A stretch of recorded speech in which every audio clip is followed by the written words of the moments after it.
ఎన్టీఆర్ జిల్లా ఇబ్రహీంపట్నంలోని ఆయన ఇంటికి ఉదయం 5 గంటలకే సిట్ అధికారులు వెళ్లారు. అరెస్టుకు ముందు చాలాసేపు హైడ్రామా నెలకొంది. తొలుత జోగి రమేష్ అనుచరుడు ఆరేపల్లి రామును అరెస్టు చేశారు. నకిలీ మద్యం కేసులో రాము ప్రమేయంపై ఆరోపణలు వచ్చాయి. జోగి రమేష్ సోదరుడు జోగి రామును కూడా పోలీసులు అరెస్టు చేశారు.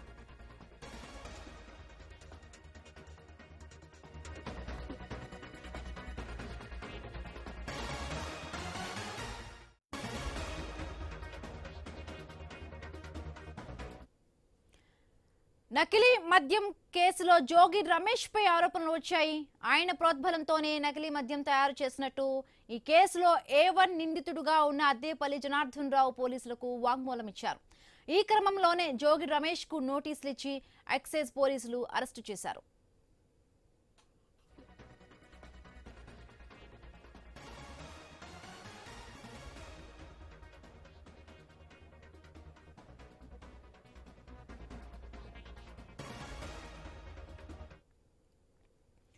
జోగి రమేష్ అరెస్టు వైసీపీ నేతలు ఖండించారు. కక్ష సాధింపు చర్యగా పేర్కొన్నారు. జోగి రమేష్ ను దురుద్దేశంతోనే ఇరికించారని చెల్లిబోయిన వేణుగోపాలకృష్ణ, మేరుగు నాగార్జున, పేర్ని నాని, అంబటి రాంబాబు, కురసాల కన్నబాబు, గడికోట శ్రీకాంత్ రెడ్డి ఖండించారు. కస్టడీలో ఉన్న కేసులో A1 నిందితుడు జనార్దన్ రావు ద్వారా జోగి రమేష్ పేరు చెప్పించారన్నారు. కూటమి ప్రభుత్వం డైవర్షన్ పాలిటిక్స్ చేస్తోందని విమర్శించారు.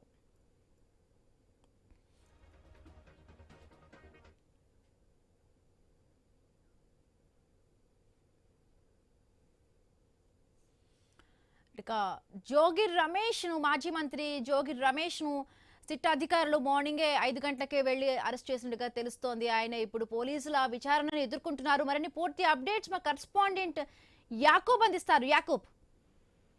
ఎస్, గురునానక్ కాలనీలోని సిట్ కార్యాలయానికి పోలీసులు ఇబ్రహీంపట్నం నుంచి తీసుకువెళ్ళడం జరిగింది. అక్కడ ప్రస్తుతం జోగి రమేష్ అక్కడ చేరుకున్న అనంతరం పైన సెకండ్ ఫ్లోర్ లో ఉన్న సిట్ కార్యాలయంలో అతన్ని విచారిస్తున్న పరిస్థితి. అయితే ఉదయం నుంచి జరిగిన హైడ్రామా సుమారుగా 5 గంటల సమయంలో సిట్ స్థానిక పోలీసులు అక్కడికి చేరుకున్నారు. భారీ బందోబస్తు మధ్య ఆయన బయటికి తీసుకురావడానికి ప్రయత్నం చేశారు. కానీ అప్పుడు ఆయన ఇంకా డోర్లు తీయలేదు. ఆ తర్వాత సుమారుగా 8 గంటల 20 నిమిషాల సమయంలో పూర్తిగా ఆయన రెడీ అయ్యి బయటికి రావడం జరిగింది. ఆ క్రమంలో ఆయన అదుపులో తీసుకొని అక్కడి నుండి బయలుదేరారు. ఆ క్రమంలో కార్యకర్తలు సుమారుగా 6 గంటల నుండే కార్యకర్తలు భారీగా అక్కడ చేరుకున్నారు, నినాదాలు చేశారు, అక్రమ అరెస్టు చేశారని. జోగి రమేష్ పాత్ర ఏమీ లేదని కూడా ఇప్పటికే వైసీపీ వర్గాలు అయితే చెప్తున్న పరిస్థితి. ఈ పరిస్థితిలో ఈ హైడ్రామా మధ్య ఆయన అరెస్ట్ చేయడం, ఆ తర్వాత అక్కడి నుండి భవానీపురం పోలీస్ స్టేషన్ ముందుగా తీసుకొస్తారని అక్కడ కూడా పెద్ద ఎత్తున కార్యకర్తలు చేరుకోవడం జరిగింది. ఆ తర్వాత సిట్ కార్యాలయానికి అయితే జోగి రమేష్ ని తీసుకెళ్లారు. అయితే ఇప్పుడు విచారణ చేస్తున్నారు. ఈ విచారణలో సిట్ అధికారులు, ఎక్సైజ్ శాఖ అధికారులు కూడా అక్కడే ఉన్నారు.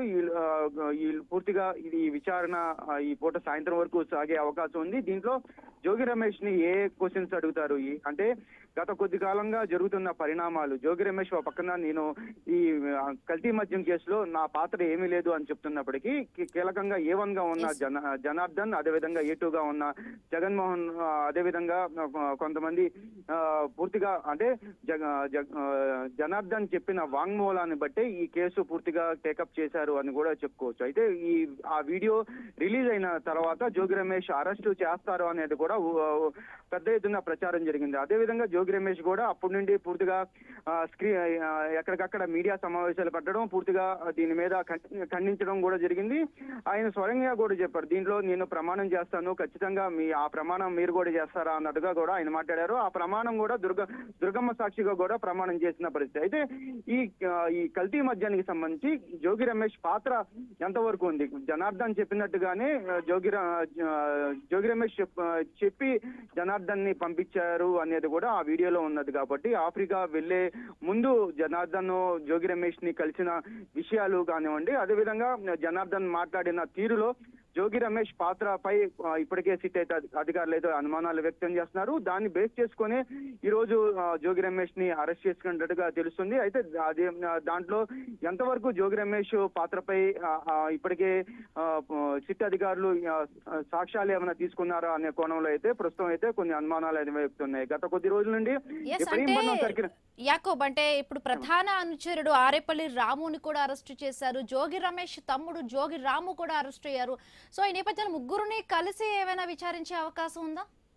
అంటే ప్రస్తుతానికైతే ఆరేపల్లి రాముని సుమారుగా 7 గంటల సమయంలోనే అరెస్ట్ చేసి తీసుకెళ్లిపోవడం జరిగింది. ఆ తర్వాత జోగి రమేష్ తమ్ముడు జోగి రాముని కూడా ఇద్దరు ఒకేసారి ఇంట్లోంచి బయటికి రావడం జరిగింది. వేరే వేరే ఇల్లు అయినప్పటికీ ఒకే టైంలో ఇద్దరు బయటికి రావడం జరిగింది. ఒకేసారి ఇద్దరిని అరెస్ట్ చేసి సిట్ ఆఫీస్ కి తరలించడం జరిగింది. కానీ ముందుగా వీళ్ళని విడివిడిగా విచారించిన తర్వాత జోగి వాళ్ళ తమ్ముడు పాత్ర పైనే కొంత అనుమానాలు అయితే వ్యక్తం చేస్తున్న పరిస్థితి. కీలకంగా ఇక్కడ అనుచరుడు ఆరేపల్లి రాము కాకుండా తమ్ముడు జోగి రాము పాత్రపై కొన్ని అనుమానాలు అయితే ఇప్పటికైతే వ్యక్తం అవుతున్న పరిస్థితి.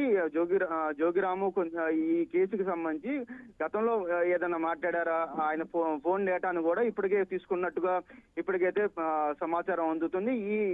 ఆ డేటాని అనుగుణంగా ఎవరైనా అంటే జనార్దన్ తో పాటు జగన్మోహన్ రావు అతని తమ్ముడు ఫోన్ కాల్స్ ఏమైనా ఉన్నాయా లేదా అనే కోణంలో అయితే ప్రస్తుతం ఇప్పటికే ఈ కేసుకి సంబంధించి పూర్తిగా దర్యాప్తు చేయడం జరిగింది. ఈ పరిస్థితుల్లో ఈ రోజు వీళ్ళిద్దరూ అక్కడికి వెళ్ళిన తర్వాత వీళ్ళు ముగ్గురు వెళ్ళిన తర్వాత పిఏతో పాటు అనుచరుడైన పిఏతో పాటు తమ్ముడైన జోగి రాము అదేవిధంగా జోగి రమేష్ ముగ్గురిని విడివిడిగా ముందు ప్రశ్నించే అవకాశం ఉంది. జోగి రమేష్ ని ముందుగా ప్రశ్నిస్తున్నారు. ఆ తర్వాత జోగి రాముని ప్రశ్నించిన అనంతరం ముగ్గురిని కలిపి మాట్లాడించే అవకాశం ఉంటుంది. అదే విధంగా ఈ కేసుకు సంబంధించి పూర్తిగా చాలా సీరియస్ గా ఈ కేసుని రాష్ట్ర ప్రభుత్వం తీసుకుంది. సిట్ అధికారులు కూడా అంతే సీరియస్ గా గత కొద్ది రోజుల నుండి పూర్తిగా విచారిస్తున్న పరిస్థితి.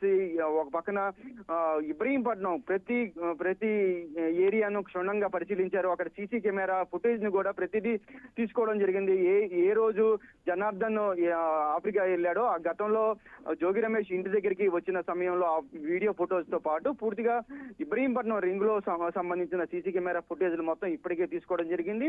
జనార్దన్ కి సంబంధించిన గోడౌన్లు కూడా ఇప్పటికే సీజ్ చేయడం జరిగింది. అది కూడా 2-3 సార్లు మళ్ళీ వచ్చి చెక్ చేయడం జరిగింది. ఈ పరిస్థితుల్లో కీలకంగా రాష్ట్ర ప్రభుత్వం ఈ కేసుకి చాలా సీరియస్ గా తీసుకుందని చెప్పుకోవచ్చు. జోగి రమేష్ పాత్రపై పూర్తి ఇప్పటికే ఇన్ఫర్మేషన్ ఇప్పటికే ఉన్నట్టుగా తెలుస్తుంది.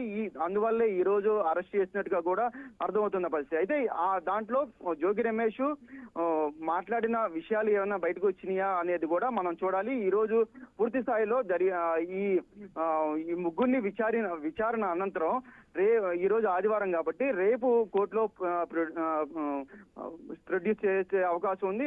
దానికి సంబంధించిన పూర్తిగా ఎఫ్ఐఆర్ కాపీ ఇప్పుడు ప్రస్తుతం అయితే ఇంటి దగ్గర నుంచి పూర్తిగా అక్కడ వాంగ్మూలం తీసుకొని బయటికి తీసుకొచ్చిన పరిస్థితి. అయితే పూర్తిగా దీనికి జోగి రమేష్ పై ఎఫ్ఐఆర్ రాయాలంటే పూర్తిగా ఈ రోజు సాయంత్రం వరకు విచారణ అనంతరం ఎఫ్ఐఆర్ కాపీ నమోదైన తర్వాత కోర్టులో ప్రొడ్యూస్ చేయాల్సిన పరిస్థితి. ఈ పరిస్థితి ఈ రోజు నైట్ కూడా జోగి రమేష్ ని ప్రశ్నించే అవకాశం ఉంది సిట్ అధికారులు. ఆ తర్వాత రేపు ఉదయం సుమారుగా 9:30-10 గంటలకి కోర్టులో ప్రవేశపెట్టే అవకాశం ఉంది. Right, thank you Yakob, thanks for the updates.